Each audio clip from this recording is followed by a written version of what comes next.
Design, the fundamental art of displaying information, the cornerstone of marketing, the craft of persuasion, convincing viewers, moving with them, even challenging them.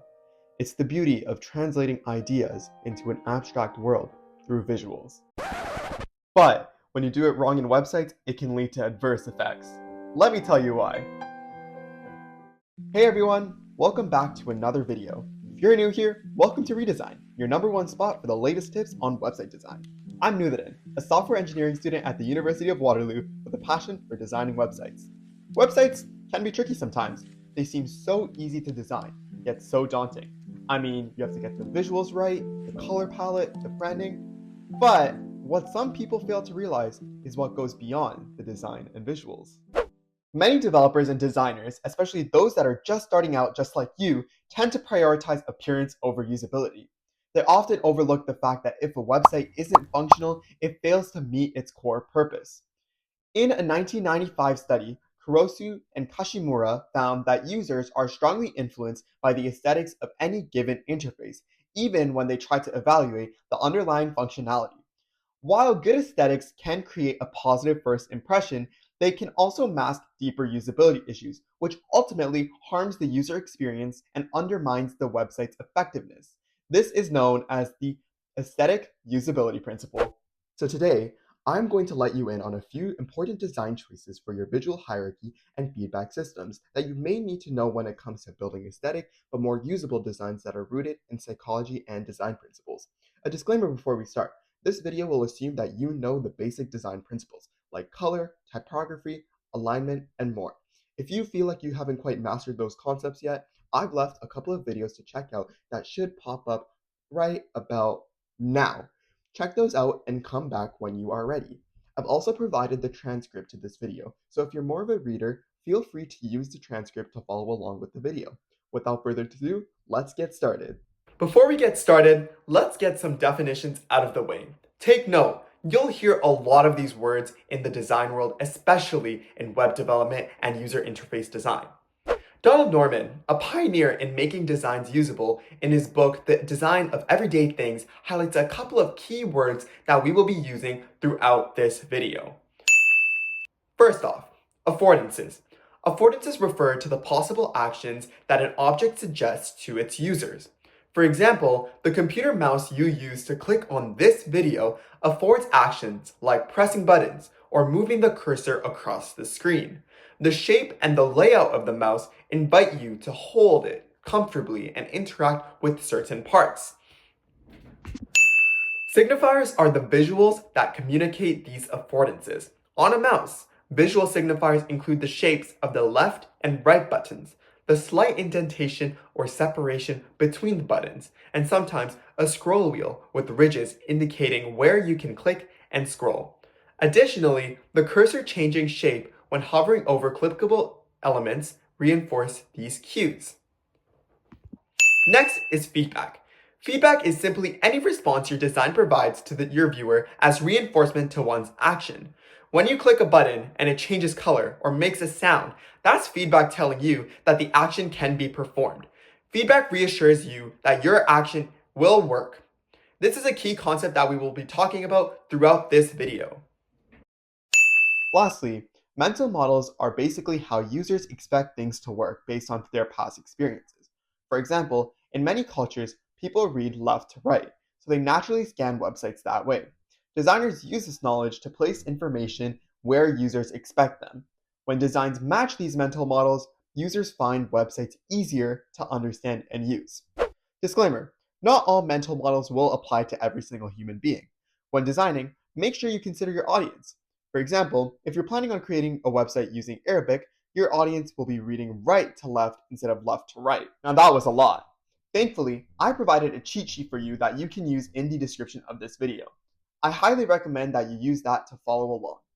Now, let's delve into a bit about the human brain. But before we get into that, let's do an experiment. I'm going to show you a paragraph, and I want you to try to understand the main ideas and themes as fast as you can without pausing. You have 10 seconds. Ready, set, go.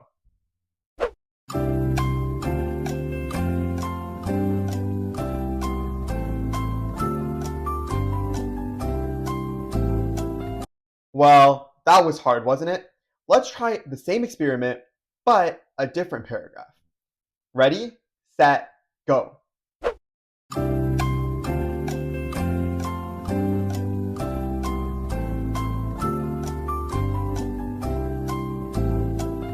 That's more like it. Notice that it was easier for you to understand the second slide in comparison to the first slide, and that is explained through the concept of cognitive load. Cognitive load refers to the amount of mental effort required to process information and complete a task, particularly within our working memory. When it comes to websites, users only spend around 10 to 20 seconds on each page, dissecting each and every single concept. As a designer, you need to make sure that those 10 to 20 seconds are made easy, digestible, and to make sure that the user does not freak out. In the first paragraph that you were asked to read, you were confused. You couldn't dissect much ideas. That's because you put a strenuous amount of mental effort in order to process what was on the page and complete the task. But it ultimately led to a decreased retrieval of information. In the second paragraph, however, you didn't need to put much effort, leading to a better retention. Studies show that the more mental effort a user must exert to understand a site, the less likely they are to remember the content successfully. Excessive cognitive load not only frustrates users, but hurts retention rates because humans can only handle so much information at once. Additionally, Paul Chandler and John Sweller in the article Cognitive Load Theory and the Format of Instruction argues that the way in which information is formatted during instruction can affect learning. Sweller and Chandler conducted multiple experiments and concluded that when text and diagrams are presented separately, learners must mentally integrate the content, increasing cognitive load. In contrast, physically integrating related information reduces unnecessary mental effort and improves learning outcomes. Ultimately, the goal with cognitive load is simple. Keep your website digestible, simple, use affordances, signifiers, feedback, and mental models to make it more usable. Simply put, keep it simple, stupid. Don't overwhelm readers and ensure every piece of information is categorized and organized into effective visual hierarchies. How, you may ask? Let's dive into our next section on how we use the principles of effective design and cognitive load to critique our pages. I like to think of what we discuss as an acronym: CAFSM: cognitive load, affordances, feedback, signifiers, and mental models. Let's dive deeper into the questions you may ask when critiquing a web page. Cognitive load.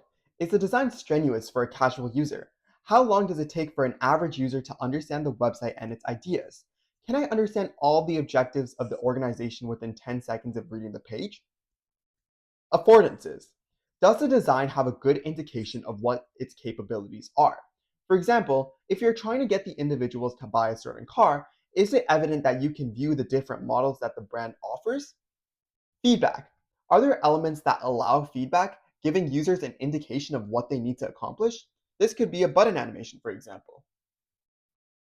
Signifiers. Are there any signs that you can execute the actions of the website? Is it in the visual hierarchy? Is there any feedback that is given when hovered over certain elements? Are the buttons large enough? Mental models. Do the mental models of your audience match with your design? These fundamental questions can be used to critique and assess whether your website will meet the functional requirements and get your audience to do the tasks and objectives that you need them to do. Now that we've talked about how we can critique and question the functionality and effectiveness of certain websites, let's delve into particular principles that we can use in our design to not only make our website more appealing, but more functional in the process. Design isn't just about what looks good, but it's about what works. We can use motion and visual hierarchy strategically to reduce cognitive load and help users act without thinking too hard. These animations, color contrast, button sizes aren't just pretty. They're psychological tools grounded in objective design principles used anywhere, all in an attempt to make our website better. These principles are universal and objective. They come from the book Universal Principles of Design, a cross-disciplinary reference by William Lidwell, Christina Holden, and Jill Butler. Let's go through two of them now. Signal-to-noise ratio, the ratio of relevant to irrelevant information in a display. The highest possible signal-to-noise ratio is desirable in design. If there's too much going on, people will zone out as per the cognitive load theory. The principle essentially reminds us to reduce clutter and try to show what's important. How can we design for that? Simply try to be concise where necessary. But if you can't, then split your text. Have a title, a bit of a summary about what you're going to talk about, and then a chunk of text. That way, you can keep some of that excess information, but have a summarized version to allow your user to dissect the main ideas on their first scroll. Having contrast is also a great way to avoid irrelevant information. Making your text noticeable prevents any distractions from irrelevant information in the background. Hence, make your text readable. This could be through playing with blurs, adding overlays, as shown. Hicks' law. The time it takes to make a decision increases as the number of alternatives increase. Make the visual layout of your tabs more succinct. Add feedback that gives the user more options to their category. For example, if you're creating a menu for a fast food chain, instead of having 50 menu items all in one, animate a drop-down menu that collapses into 3 to 5 focused ones. Not only are you adding more organization to your website, you're also aligning with the mental models of your audience. Basically, how they already expect the information to be grouped. Think of a restaurant website once again. Users naturally expect menus to be divided into categories like breakfast, pastries, drinks, just like how they are organized in a physical cafe. When your digital layout mirrors real-world logic, it feels more intuitive. These are some of the many principles that we can use from our knowledge of CAFSUM into our design. I only talked about 2 design principles in this video, but make sure to check out my Instagram page linked in the description of the video to find more design principles that help us address CAFSUM and make the overall functionality of our websites better. However, it's important to note a few disclaimers with regards to creating good, usable designs. For example, Chaktinsky conducted an experiment measuring how users' perceptions of aesthetics influence their evaluation of usability and satisfaction. In conclusion, the study confirms that when users see an interface as beautiful, they also perceive it as more usable, even if nothing functional has changed. They conclude by suggesting a more integrated approach balancing both usability and aesthetics. So, while the focus of this video has been on usability, it is still important to balance aesthetics to ensure the viewer has a more positive response.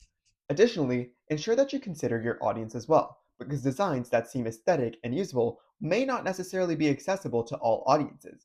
Luce and Baeta Yates conducted an experiment with 97 participants, 48 with dyslexia, who had to read 12 comparable texts with varying font types. They concluded that there were 2 fonts that led to a shorter fixation duration and faster read, Courier and Helvetica, fonts that you typically don't see as much in various aesthetic designs. Make sure you consider what your objective and the goal is, as well as your audience. Just because your design is usable does not mean it's accessible. And that wraps up our video for today. We talked about a couple of key terms, the acronym CAFSUM, which stands for cognitive load, affordances, feedback, signifiers, mental models, as well as key design techniques that can be used to reduce cognitive load. Ultimately, it's how your visual hierarchy and feedback are structured that influence attention, perception, and decision-making about websites. By understanding how users think and behave through concepts like cognitive load and affordances, designers can create more intuitive and well-designed websites. Also, I've provided the references that I've used in this video. Most of the references I've used come from research and textbooks that are pretty much fundamental in design. I highly recommend that you look through some of these resources if you are interested in further exploring. If you enjoyed my video today, make sure you subscribe to my channel for more content for design and computer science. And also, leave a like and comment about anything else you would like me to cover. I've also linked my Instagram, which has a couple of posts about what we've talked about, as well as examples to reinforce our learning. Feel free to leave a follow. Thank you so much, everyone, and I'll see you in the next one.